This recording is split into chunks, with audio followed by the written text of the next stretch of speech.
Alright, I'm just get into it. Alright, so today we're watching a video about J. Cole and Kendrick Lamar and like the silent war between them. Alright. J. Cole came into the rap game with big dreams. He wanted to make a classic debut album and envisioned winning Best New Artist at the Grammys, but things didn't go the way he had hoped.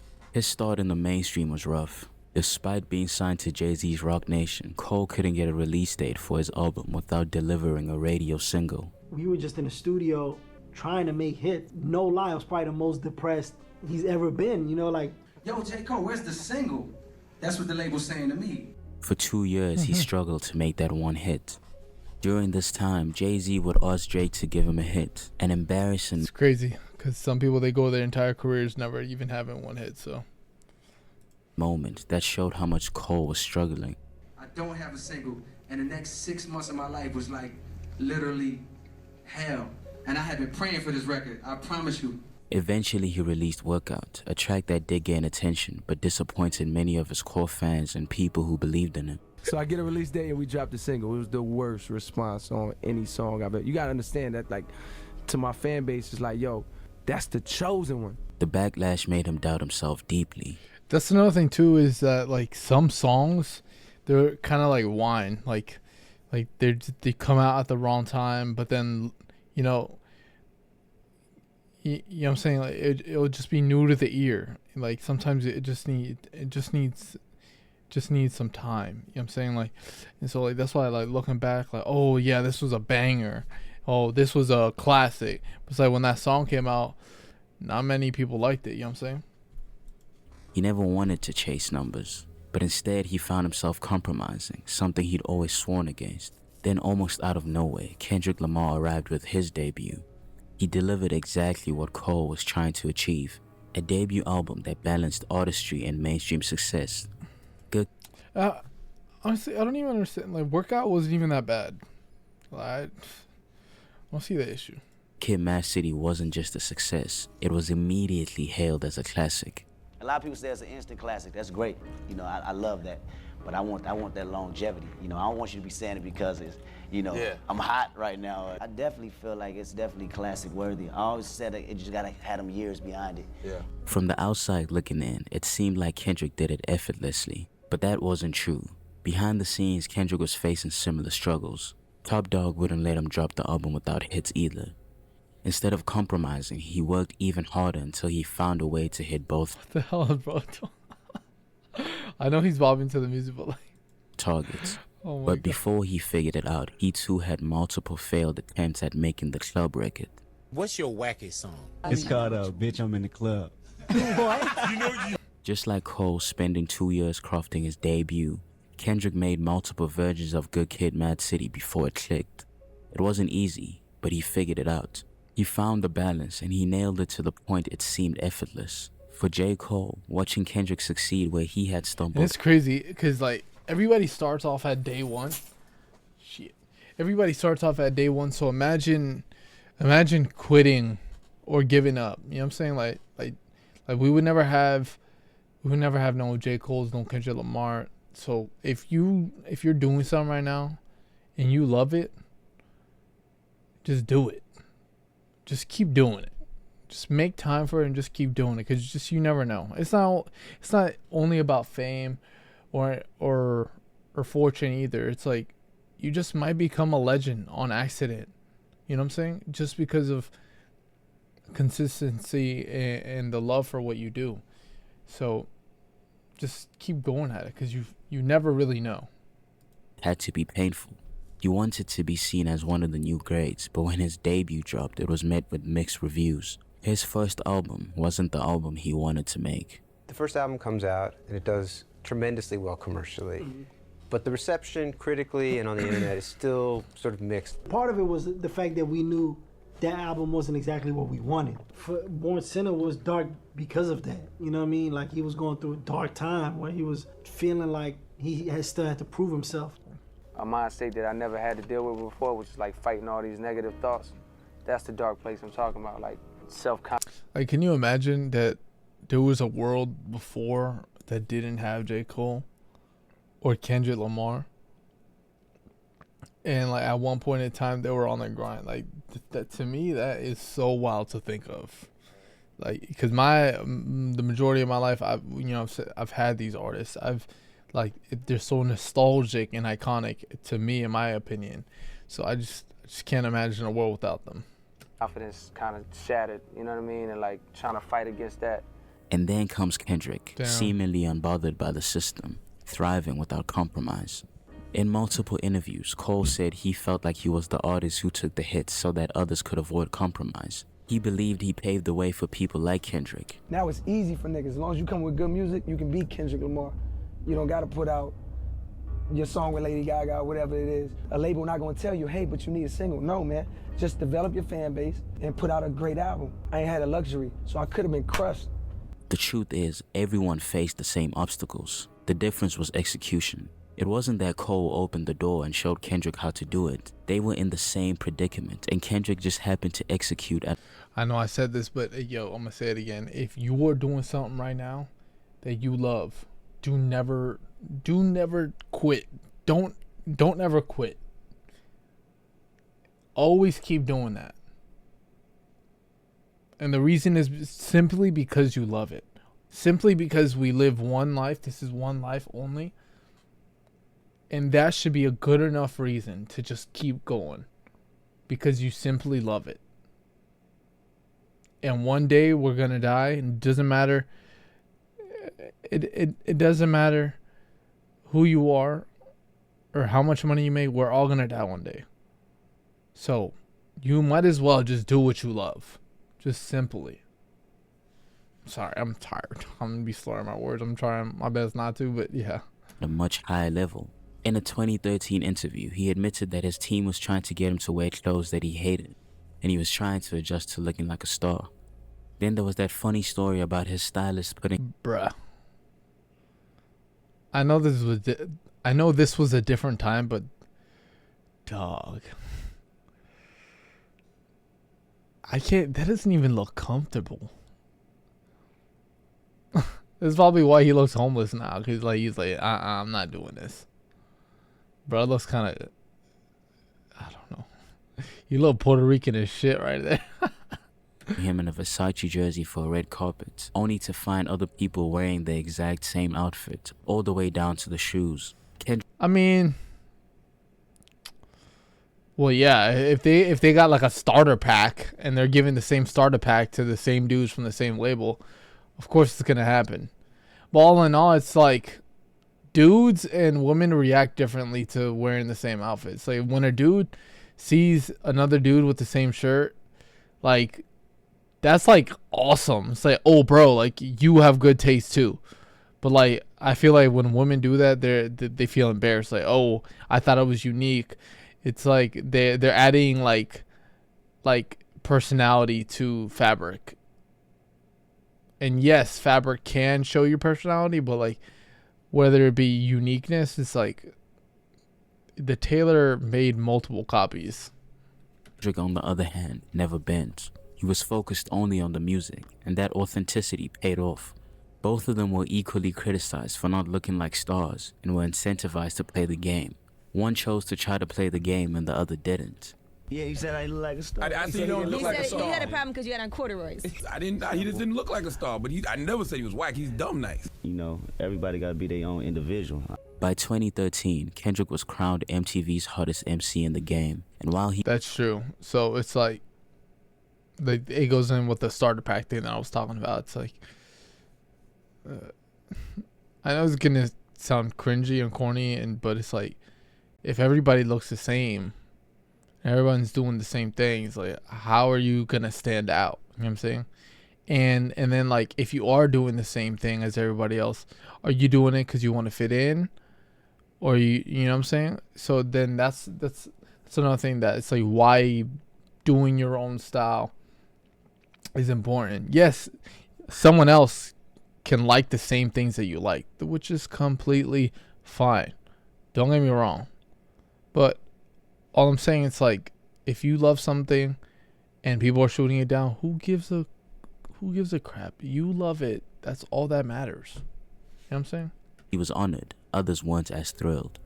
and you, Kendrick Lamar, are the hottest MC in the game. Man, how you feel, man? Feel good. Yeah, that's feel crazy. good right now? Salute. What young cat is influencing just hip-hop culture and fashion culture at the same time? Look how young I am. They left you off the list. This is some bullshit. I don't know, bro. I don't really give a fuck. But it's, you know, it is what it is. You know what? It is. We shouldn't even talk about this anymore. A$AP Rocky, Drake, and See, J. there you Cole go. all took issue with it. Cole initially brushed it off with "I don't really care," but his actions told a different story. Drake responded with 5 a.m. in Toronto. Then he and J. Cole dropped the Jodeci freestyle, where both of them took subtle jabs at Kendrick. I can't help but think of how this was the original first-person shooter. See, this is why I don't really feel bad for Drake, because like, bro kind of just be taking jabs at him. You know what I'm saying? And the reason Kendrick made Control is trying to shit on him for being named the hottest MC of that year. J. Cole was always incredibly competitive. He has always wanted to be the best rapper and make the best albums. This competitive spirit is what led him to dropping an album on the same day as Kanye West. I'm a competitor, so I didn't feel good if they passed back the test. And that's another thing too, is like, even with the way that bro writes, you could tell that he wants to be the best rapper. You know what I'm saying? And somebody got a 95 and I got a 85, I'm gonna feel away. It's like that with rap too. It's the same thing. I'm a natural competitor, so. That same spirit now applied to Kendrick too, and from then on he would start taking shots to prove he was the best. Because I think I was so competitive. I don't know how they would feel. You have to talk to them, but I know for myself, I was so competitive early on that, like, even though we were all friends, I would say we were all friends and friendly. Why would I work out with this nigga? Like, I'm trying to destroy this nigga, you know what I mean? Like, and that was kind of my mentality. But competing with Kendrick wasn't going to be easy. Kendrick had only released one album, but it was already being treated as a classic. Like I said earlier, he had dreamed of winning Best New Artist of the Grammys, but that dream didn't come true. Because I was telling my management and telling the label, like, yo, I have to beat the Grammy deadline. Like, I gotta do it. My album came out like 2 days before the Grammy deadline, and that's because I knew, like, yo, I got a shot. And you're up tonight for? Best New Artist sounds incredible. Yo, J. Cole without the long hair is wild. Oh my gosh.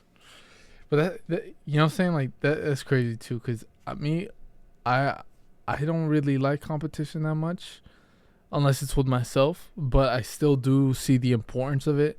But it's crazy how, like, most successful people, they're like super competitive, and like it all ties in with them trying to better themselves, and they always find their ways to the top. You know what I'm saying? Well, unbelievable, but Best New Artist. That was a good feeling. I ain't win though, so I need that feeling again. Then I need the victory. His second album, Born Sinner, performed well and had bigger radio hits like Power Trip and Crooked Smile. Before he put it out, he spoke in an interview about wanting to take the award for Album of the Year at the Grammys, not just Rap Album of the Year. I'm going for Album of the Year. I'm trying to compete with the white people. Unfortunately, he was only nominated for Best Rap Performance, and he lost. When looking back at his second album... Yo, not to downplay it or anything, like, I think that even being nominated in itself for that is like an honor, in my opinion. I feel like that's still a win. You know what I'm saying? He had to sit and be honest with himself. He had once again made compromises to keep the momentum going. But after seeing what Kendrick's integrity had earned him, and after the lessons learned from his past two projects, Cole finally broke the cycle. With Forest Hills Drive, he delivered an album with no features, no singles, and no compromise. See, that's a cool shot, but like, if bro falls off, and then what? He finally did it in his own way, and it worked. I got rid of all old pressures that people think is the right way. What's the single? Who's on the album? That's old. I had to literally come to grips with this album might not sell. It was a scary thing for me. It didn't sell. I came to terms with that already. It sold. You serious? See, that's what I'm saying. Like, you gotta do it regardless. Like, if you love it, you gotta do it regardless. It might hurt your ego a little bit, like, you know, not being where you want to be on top charts, but at the end of the day, but you know what I'm saying, like, a great, you know what I'm saying, he's over here saying that he got to come to terms with it. At the end of the day, he's still doing what he loves and living off of that, you know? And I remember because somebody at Rock Nation was like, what do y'all think, y'all Beyonce or something? Like, it ain't never gonna work, you know? The album was celebrated by fans and critics alike. It felt like redemption. But just 3 months later, Kendrick returned with To Pimp a Butterfly. Yo, this album is beautifully put. I'm not no glazing, no nothing. Being 100% honest, To Pimp a Butterfly is probably one of the best albums of all time that I've ever heard, in my personal opinion. J. Cole had finally delivered his magnum opus, but Kendrick delivered something even bigger. The album wasn't just great, it was considered an all-time classic from the start. Rolling Stone magazine called our next guest the greatest rapper of his generation. You got most Grammy nominations for a rapper in a year. You almost had the same amount of nominations as Michael Jackson for Thriller. The legend. With 11 Grammy... Yo, that is wild. That is actually wild. As Michael Jackson himself. nominations, Kendrick swept every rap category. J. Cole received just 2 nominations and lost both to Kendrick. It was devastating. After this, he began saying the Grammys didn't matter. He realized maybe he wasn't meant to win, but this realization... It's so funny because, like, I'm not trying to be that guy, but it's like, the Grammys don't matter, but unless you win. And then now it's an honor.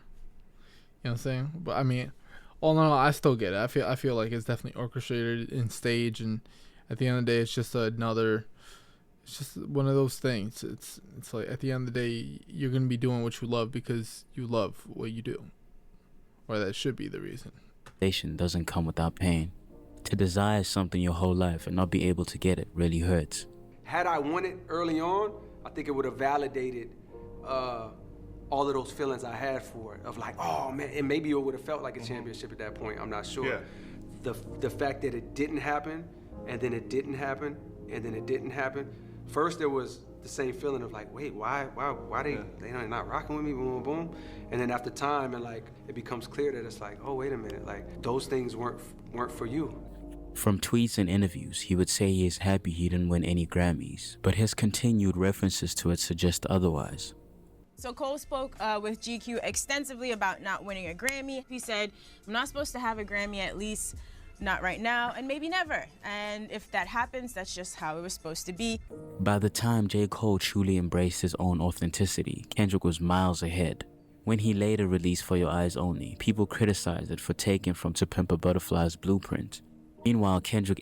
I don't think that artists should feel left out or have like some sense of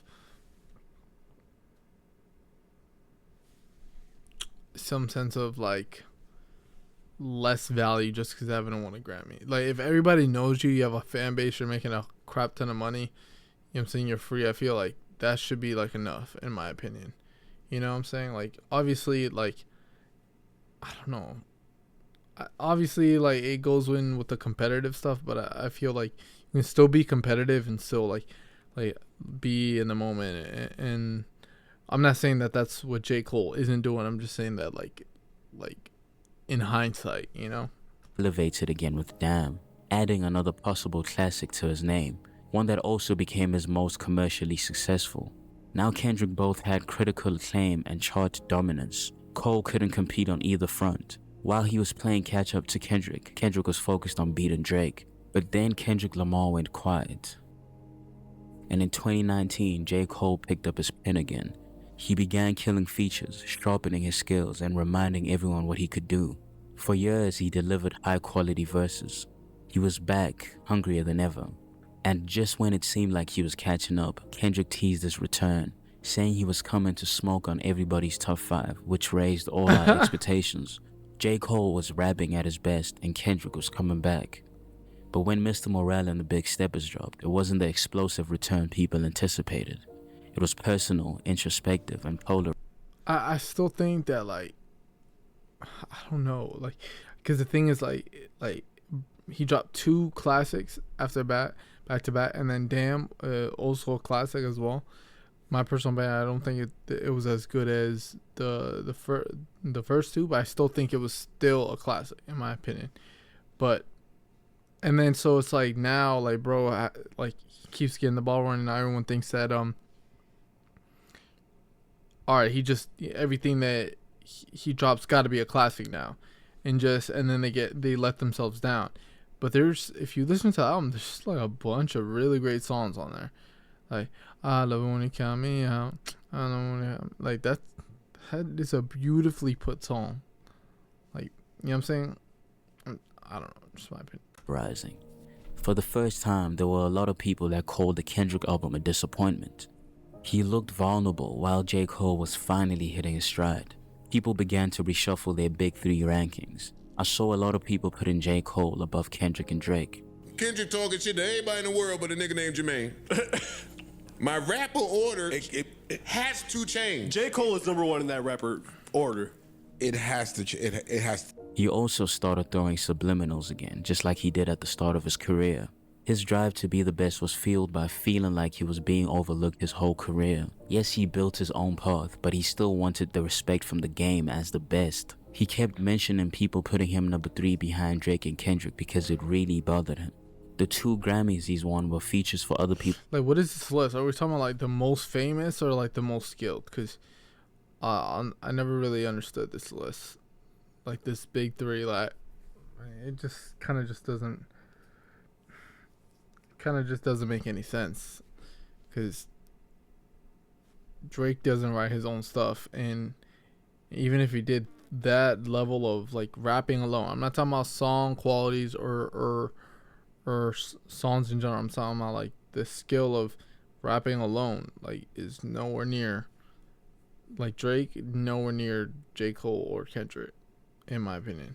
Songs. His only #1 on Billboard was a feature with Drake. He wants to achieve those things himself with his own singles and his own albums.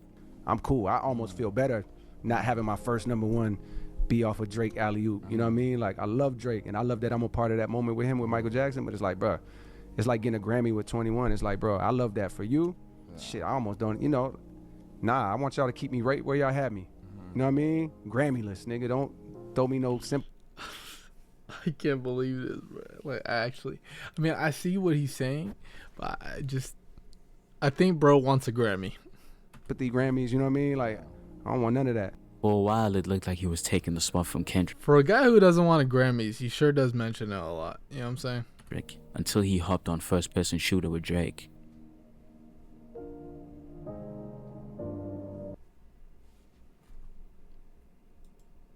Well, yeah. I mean, that was that. I mean, I still think Kendrick. I still think that that J. Cole and Kendrick, they still gotta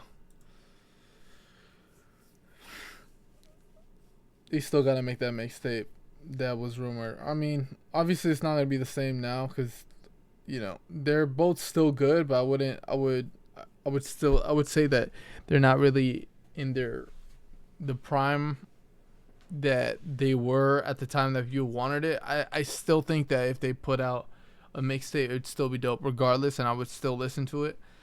But yeah, I don't know if they're probably gonna ever do it. I think the Black Friday song was probably the most we're gonna get out of them, but I don't know. It'd be nice. I mean, there's like a lot of mashups and like fan made albums on YouTube and stuff. I guess we'll do for now, but I don't know. I feel like them two, even I don't think they have beef going on, but they should really do that. Like, they're both making music, so like that's for sure. Like, they could definitely do it. Like, they've like worked on some songs here and there, but like that, I feel like they gotta sit down and put their egos aside and just make the album. Just do it. Alright, if you made this far, I appreciate you for watching this video. If you could like this video and subscribe, that would mean the world to me. And yeah.